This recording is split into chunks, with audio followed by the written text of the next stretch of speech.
Learn English through story.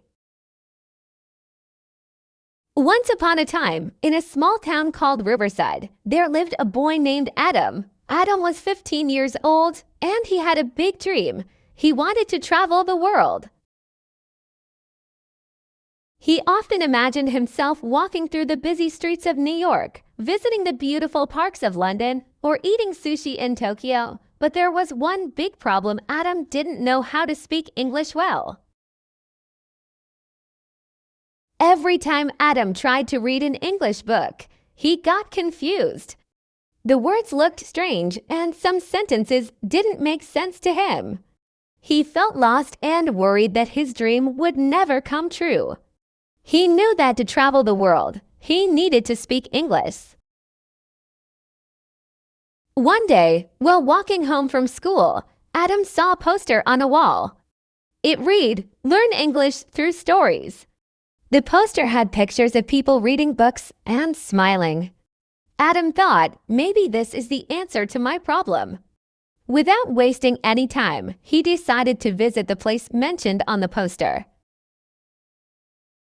The next day, Adam found himself standing in front of a small, cozy building called the Story Club. He entered, feeling a little nervous, but also excited.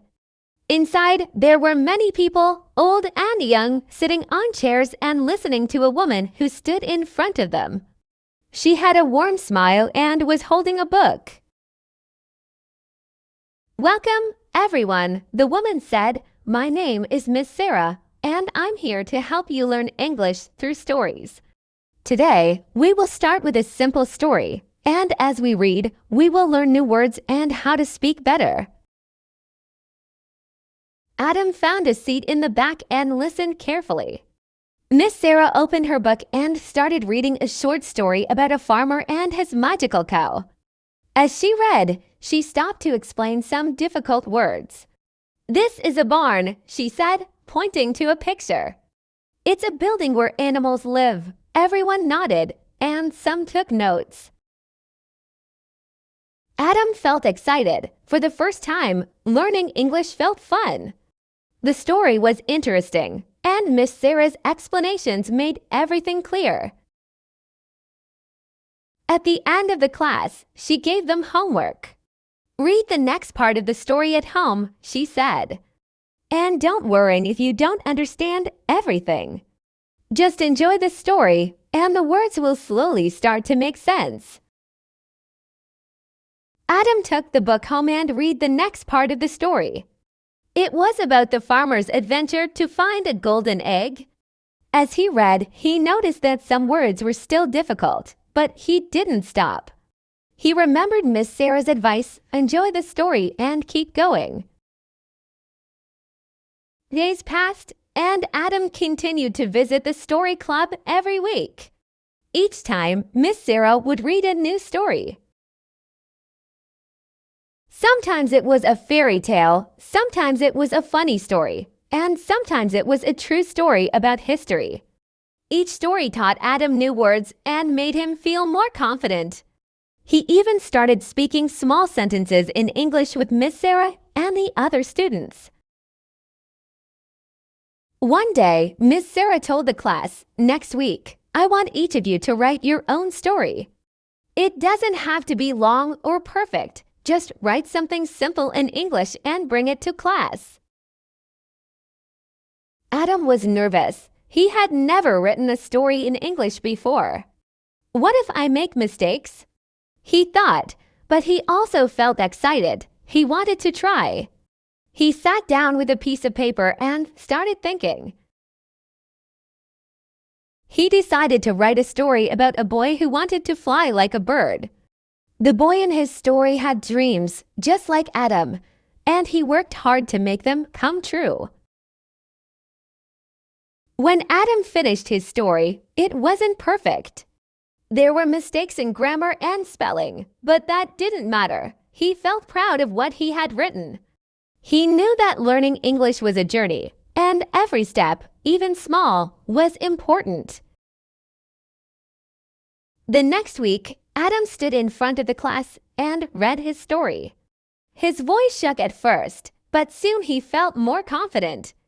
When he finished, Miss Sarah smiled and said, "Wonderful, you did a great job, Adam." This is how we learn: by trying, by making mistakes, and by telling our own stories. Adam felt so happy. He knew he was getting better. Learning English wasn't as scary as he once thought.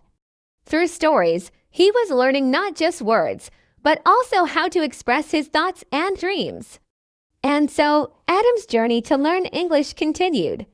He read more, wrote more, and most importantly, he enjoyed every moment of it. Adam's journey to learn English through stories was going well.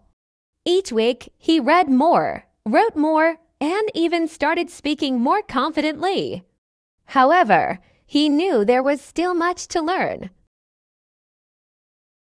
Miss Sarah often reminded the class, learning a language is like climbing a mountain. Sometimes it feels easy, and sometimes it feels hard. But every step you take brings you closer to the top. One day, something unexpected happened. Miss Sarah announced, "Next month, we are going to have a special guest at the Story Club. His name is Mr. Collins, and he is a famous storyteller. He will visit us and tell us a story in English.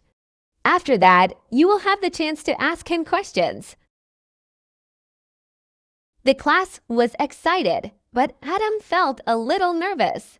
He had never spoken to a native English speaker before. What if he couldn't understand Mr. Collins?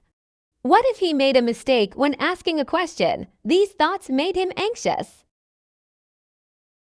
To prepare, Adam decided to practice even more. He read stories every day, listened to English audiobooks, and spoke English with his friends at school. He even started dreaming in English. Slowly, his confidence grew, but he still felt unsure about speaking in front of Mr. Collins. Finally, the big day arrived. The small building of the Story Club was full of people, all waiting for the famous storyteller. Adam sat near the front, holding his notebook, ready to take notes. When Mr. Collins walked in, he smiled warmly at everyone and started his story. His voice was deep and clear, and his words were full of emotion. He told a magical story about a brave girl who traveled across mountains and rivers to find a hidden treasure. As Mr. Collins spoke, Adam noticed something. He didn't understand every single word, but that was okay.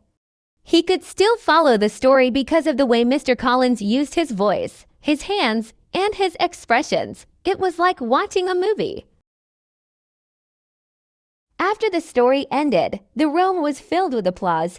Mr. Collins smiled and said, "Thank you, everyone." Now, I would love to hear from you. Do you have any questions about the story or about learning English? Adam's heart raced. He had a question, but he wasn't sure if he should ask it. He looked around the room and saw other students raising their hands. Then, something Miss Sarah had once said came to his mind. Don't be afraid of making mistakes. Mistakes are how we learn. Taking a deep breath, Adam raised his hand. Mr. Collins pointed at him and said, "Yes, young man, what's your question?" Adam stood up, his legs shaking a little. I wanted to ask, how did you become so good at telling stories? And how can we get better at English? Mr. Collins smiled kindly and said, "That's a great question, Adam. I wasn't always good at telling stories. In fact, when I was young, I wasn't very confident.